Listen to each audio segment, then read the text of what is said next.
Speaking of how the Nets kind of changed it up and stuff, and it's one of the things that was kind of surprising is the fact that we haven't really seen much from Claxton, at least in this in this past game.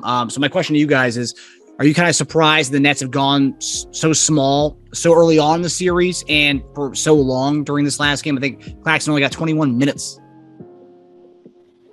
Well, no, I mean, I did, with them selling out to double him, you can do that. They aren't playing him one-on-one at all. So, and Joel was allowing it to be a little easier because he won't go on the block. Mm-hmm. So they know that, like, he's not going to go on the block. So we just get somebody to fight him 15 to 17 feet out, then we win catches. Now we get out and run and make him have to guard a perimeter player. That's how Cam Johnson, all these guys get off. Yeah. So that's what I'm saying. If they making shots, it's gonna be tough. We could drop a game. Yeah. And they're not going to change if Claxton's not in the game. They're not going to bring another big in that kind of, unless the big shoots threes. Like they're going to change their style. They're going to have a style with Claxton. They're going to have a style without him. That's what they think they have to do to win. So, like I said, they're selling out to double him no matter who's in the game. So why do you have to stay big? And Joel's not punishing, like I'm saying, he's not punishing them where he's running to the room every play. No. And he's catching, shooting before the double's there. Like, he's not doing any of that because that takes a lot of energy. He's not going to do that, which allows them to do that. Like, that's the difference. Like, with a guy like Shaq, Shaq was running to the rim. So you couldn't really double because you threw it high, catch and shoot. It was too late already. He was already so deep. Yeah, it's nothing you can do. Especially you put a little guy, he score every single time. Yeah. Joel could do the same thing. But that's a different kind of playing. You run from rim to rim. Yeah. Not rim to free throw line. That matters. Yeah. A lot more energy exerted, less would be available for defense. So, I mean, in post, you got to work because they could, now they have two people on you. But I did see him posting up one time and demanding the ball, and we didn't throw it. Mm. They kind of half fronted him, and somebody was like acting like they were coming from behind on the over the top pass, and we just didn't throw it, and he kind of went away from it. Mm. I get why they went small. It did work. I mean, if you're Jacques Vaughn and the coaching staff looking at the stats, you see Embiid, 28 points, and you see Embiid 8 turnovers. You'd say the strategy worked. We just couldn't hit shots off those turnovers. Yes. So they're looking at game 2 saying if we make shots. Yeah, they're looking at game 2 saying if we make shots, we win that game. Yeah. I believe that too. Yeah.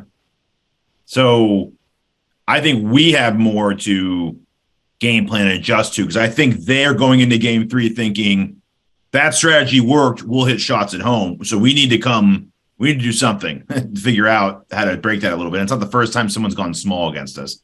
I told my buddy when I went to the Nets game when they had all their backups in, I was like, dude, you guys don't have a legit backup center. What is this? I was like, you're going to maybe go into a series against Joel with no real backup center? What do you guys do? What was Marks doing? Like, what was he sleeping at the wheel during half the season? You had to go after a guy, man. Like, you had to. I just think that was incredibly irresponsible. They don't have anyone to throw at him. Even Claxton, when he's in there, is too small. He's just not big enough, and he's a liability on offense. But you're right, but I also believe that that's where Ben Simmons was going to be used. Yeah. I mean, he was guarding him when we played him that first time. That's what Ben Simmons was going to be used as. The way that they were going to play him was sort of a point center or a guy. So I believe against most teams, though, against Joel, they were set up when he was playing for him to kind of be that guy. Yeah. Because they weren't. If you listen to some quotes that Jacques Vaughn said a long time ago, he was talking about how he couldn't have Claxton and Ben on the court at the same time. Yeah. So he was being used in that manner. But so you take him away, and they didn't adjust because they didn't go go get a new guy. They just like, we just going to play small. Mm-hmm. But if Claxton, they wanted 5 shooters, the guys, 5 guys who can also shoot at the same time to pull Joel out. Ben wouldn't really do that if he was on the court instead of Claxton. It'd be the same problem, wouldn't it? Well, Ben would have the ball. That's true. You'd have Dinwiddie off ball at that point. Yeah, so you have guys off the ball, and that's the thing. Like if Joel obviously wouldn't guard him, and then he just dribble handoff, and guys are coming off getting clean looks. Yeah, same thing. That's the difference because he's a center, or that can, he's basically you play him like Draymond. Draymond's just more of a willing shooter than Ben is, and shoot a 3 and make a 3. But you play him in that same manner. You just don't have somebody coming off. But that's how you would play him.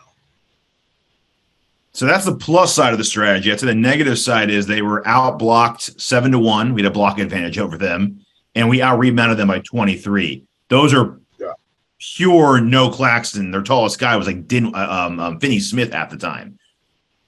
That is a problem. So, yeah, they should have shot better, but we didn't shoot well either. And I believe that the rebound numbers will go down because some of those rebounds, you look at a guy like Paul Reed, had a lot of offensive rebounds. Yeah. Yep.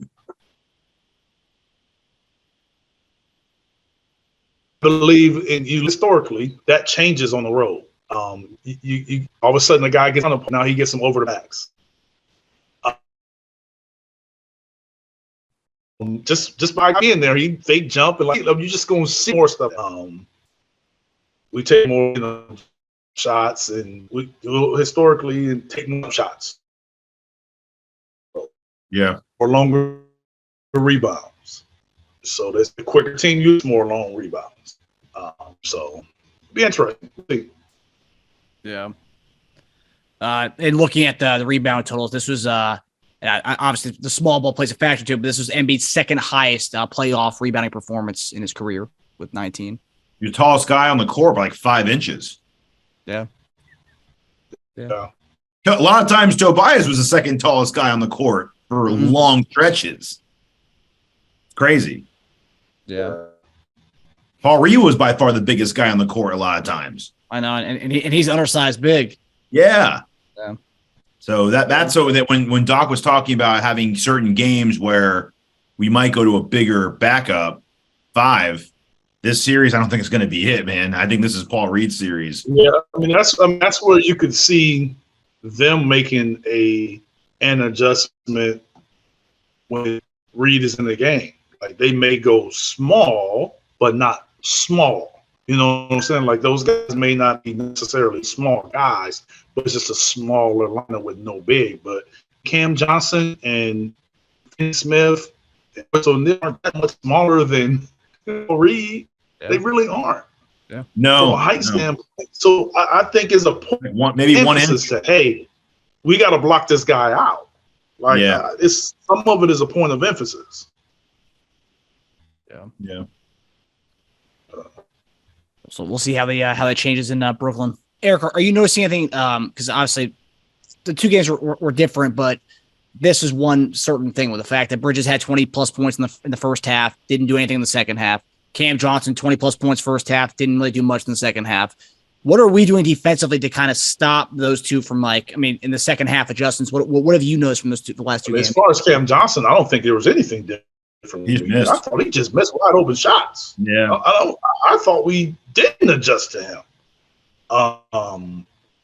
As far as Bridges, you put a little more attention to him. I think he was chasing matchups, so I think doing a better job of avoiding him chasing matchups. I thought, especially in game 1, he was trying to go at James or trying to go at where he felt like he had the matchup. And I think the second game we kind of avoided him going into those particular matchups. Whether we pre-switched, if James Mann went out there to get more similar sized players or your better defenders out there, I just thought that adjustment was made to kind of limit his opportunities to go one-on-one where he felt he had a matchup.